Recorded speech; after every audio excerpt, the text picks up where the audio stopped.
Toujours dans le chapitre 7, cisaillement en flexion simple, nous allons voir dans cette séquence quelques rappels sur le torseur de cohésion et sur la notion de contrainte. Le torseur de cohésion. Dans toute section droite S d'une poutre soumise à de la flexion simple, le torseur de cohésion se réduit à quelque chose qui ressemble à ça.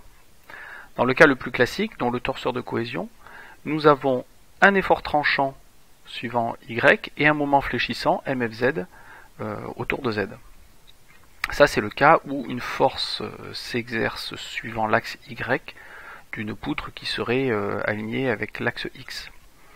Dans quelques cas que l'on rencontre moins en TD chez nous, mais qui n'a pas de raison d'exister moins, l'effort tranchant s'exerce dans le plan je dirais XZ, et donc la force s'exerce suivant l'axe XZ, suivant l'axe Z, donc on a une force suivant Z, et un moment fléchissant autour de l'axe Y, MFY.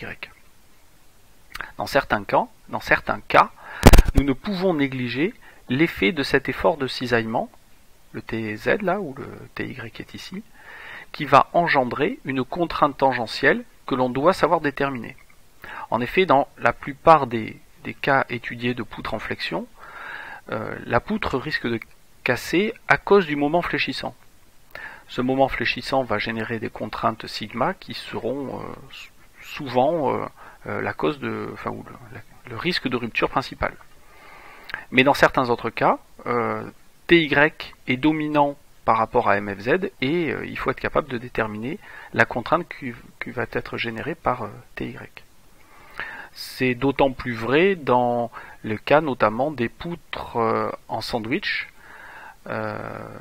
où le cisaillement va s'exercer essentiellement dans l'âme, dans la mousse, et c'est là qu'il y a des risques que la mousse, qui a des caractéristiques mécaniques assez faibles, se retrouve à cisailler.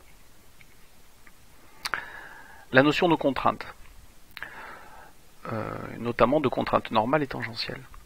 Sur tout élément de surface dans une section plane, que j'ai représentée ici, donc on imagine cette petite section d'une poutre qui pourrait être très longue comme ça, là. Si on s'intéresse à une petite surface là, de normale petit n, on a une petite force qui s'exerce là, dF. Donc la partie OT, celle qui a été enlevée de ce côté-là, exerce un effort intérieur élémentaire qu'on appellera petit d f, petit d petit f, qui s'exerce au point P sur la facette de normale n, qui engendre par définition le vecteur contrainte. Le vecteur contrainte qu'on appelle C au point P sur une facette de normale n. Donc la petite force dF sur la petite surface ds va générer une contrainte que l'on peut décomposer de la façon suivante. Sur la direction normale à la facette, on va définir la contrainte sigma, et sur le plan de la facette, il y aura la contrainte tangentielle tau, qui elle-même peut se décomposer en deux. En effet, sur x, on a sigma x, donc c'est la contrainte normale, et sur y, on a deux composantes, puisque, comme on le voit sur la représentation ici, la contrainte c, elle est une direction dans l'espace, elle se projette sur l'axe x et elle génère sigma x, et elle se projette dans le plan YZ, c'est ce que j'ai représenté ici en rose, et elle est n'importe où dans ce plan-là, et donc elle peut se reprojeter sur Y pour former le taux XY, et se projeter sur l'axe Z pour former taux XZ. C'est ce que l'on retrouve ici. Elle va former sigma X sur X, taux XY sur l'axe Y, et taux XZ sur l'axe Z. J'en profite pour réexpliquer la signification de ces petites lettres là. La première lettre indique la normale à la facette sur laquelle on étudie la contrainte, et la deuxième lettre indique la direction sur laquelle on la projette. Donc ça veut dire que c'est une contrainte tangentielle sur une facette de normale X en projection sur l'axe Z.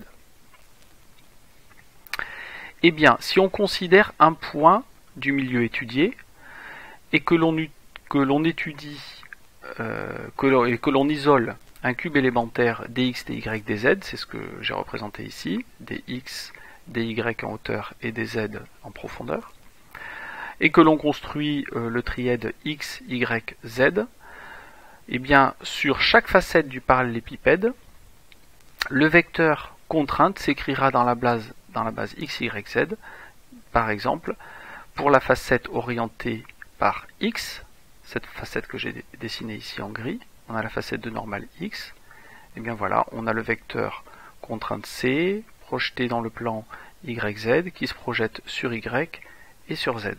Et bien sigma x s'appelle la contrainte normale, taux xy la contrainte tangentielle en projection sur Y, et taux xz la contrainte tangentielle en projection sur Z. On aurait pu faire la même chose sur la facette ici de normale Z ou sur la facette qui est là au-dessus de normale Y.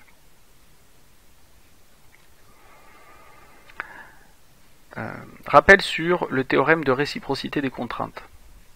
Si dans la matière il existe une facette, s'il existe sur une facette une contrainte tangentielle taux xy, alors sur la facette perpendiculaire il existe la contrainte tangentielle taux yx égale à taux xy, les deux contraintes se rejoignant ou s'éloignant de l'arête des deux facettes, l'arête commune aux deux facettes.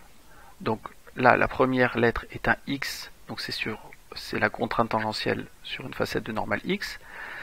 Là, la première lettre était un y, donc c'est une contrainte tangentielle sur une facette de normale y. Là, elle est en projection sur x, et là, elle est en projection sur y. Bon, mais elles sont égales.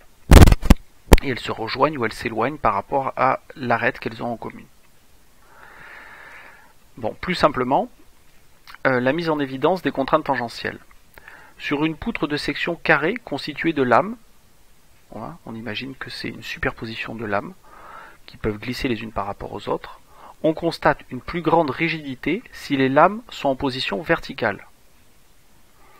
Voilà, on imagine que cette poutre de section carrée est constituée d'une superposition de lames.